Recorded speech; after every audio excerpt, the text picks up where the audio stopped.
non-natural, non-tested federations of bodybuilding, what is your guess or knowledge even about the sort of health impact that these guys are having in order to achieve at the absolute top level? Like, it's hard to quantify, but in general, I would say if you are pushing the envelope full tilt in the open bodybuilding division, you would be lucky to make it past 45 years old if you were doing full tilt bodybuilding the entire time. You mean like you'd be dead at 45? Potentially, yeah. Like if you were going hard from like teenagehood to 45, blasting every single off season, weighing up to 300 pounds, cutting down to, 260, 270, stand on stage, sometimes less. It depends on the height of the guy, whatever. I think the top guys at the sport, like I would be impressed if they came out at 45 years old, retired, and were like still lived a normal duration of life. And is that common to, if you have the right genetics and you get picked up and you start doing junior shows, as soon as someone hits 18, 19, 20, 21, is that the sort of beginning of their use of steroids? In general, a lot of guys will realize quite quickly that everyone they're competing against, even as low as the entry-level shows, are using shit, and then they feel compelled to do so as well, because to be competitive among those guys, it's just like necessary evil, unfortunately. Depending on your genetics, you might be able to get somewhat far.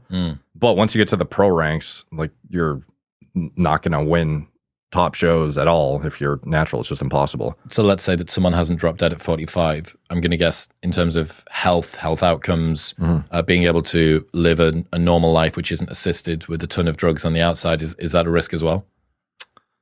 Yeah. So, and let me sort of circle back to the dying at 45 thing. That's like if somebody is full tilt, maintaining these high body weights perpetually and doing it for, 10, 20 years. Like, and probably predisposed to, yeah, like some guys will drop in their 20s when they are in this, in pro bodybuilding. Talking about Boston Lloyd last night.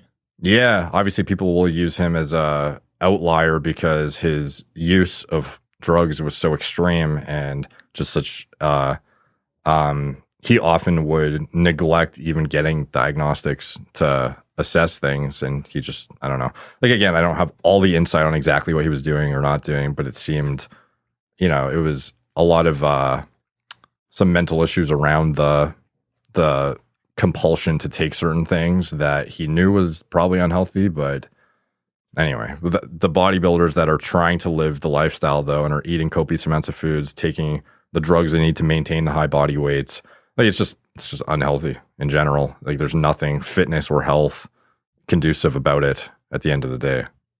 That and esports, too dangerous.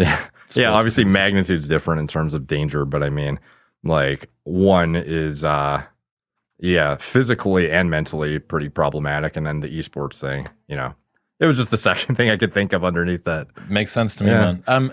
There's obviously worse sports. Like, obviously, people are going to be like, what about football? People crashing into each other with their helmets on and stuff. Yes. UFC, like, obviously, there are things worse. So it was just a quick remark. But I think in terms of the the byproduct of simply preparing for the sport, it's pretty difficult to say that there's anything which gives you worse health outcomes. I'd be interested to know.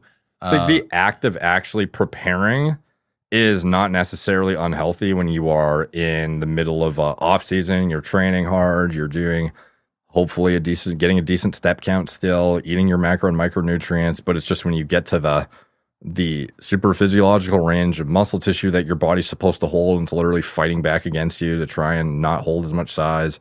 You're using drugs that your body was never meant to process at the amounts you're injecting into yourself, but you're bypassing all the regulating feedback systems, such as hammering yourself with super physiological amounts.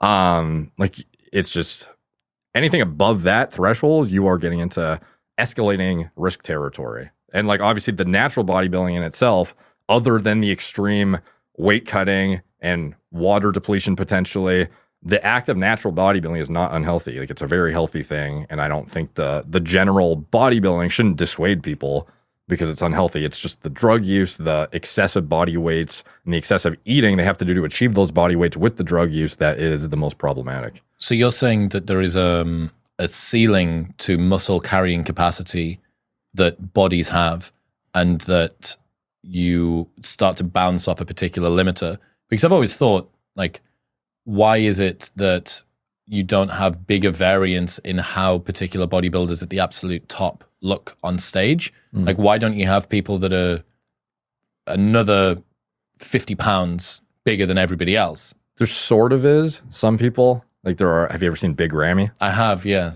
He could be classified as a tier above, probably. And is that with somebody like that, he's maybe got like a higher carrying capacity? His body's tolerance for being able to not destroy muscle is greater than everybody else's, maybe? It depends, but there's definitely, like, at the end of the day, it's a genetic thing, because there's no way he's necessarily working harder than a guy who's coming in 10th place. Maybe he is, but there are a lot of guys I know who work their fucking asses off and will never beat him, even if they probably work harder. I'm not saying he doesn't work hard, but just in general, there are certain people, no matter what they do or how much drugs they take, they will never beat him, even if they double his drug dose. It's just the genetic predisposition. It could be more muscle fiber content from when he was developing as literally in the womb. Like that, some of that stuff you can't really compensate for just with more drugs, because you only have so much infrastructure to build off of and induce hypertrophy in, and so many muscle cells that you can then try and do things with. And if you don't have that infrastructure to get to the Big Ramy size, like, it's just not going to happen. But this is like such a hyper outlier scenario anyways. Like no one, at the end of the day, the takeaway for the average person who can, relate to this, because we're not bodybuilders, the people watching probably aren't, top tier bodybuilders. So I try to keep the context of this more relatable for the average person. Like, ultimately, drugs at super physiological doses, there's no situation in which it is you're not going to have some trade-off for its use. Essentially, there's always a give and take when it comes to PEDs. What's happening, people? If you enjoyed that, then press here for the full unedited episode, and don't forget to subscribe. Peace.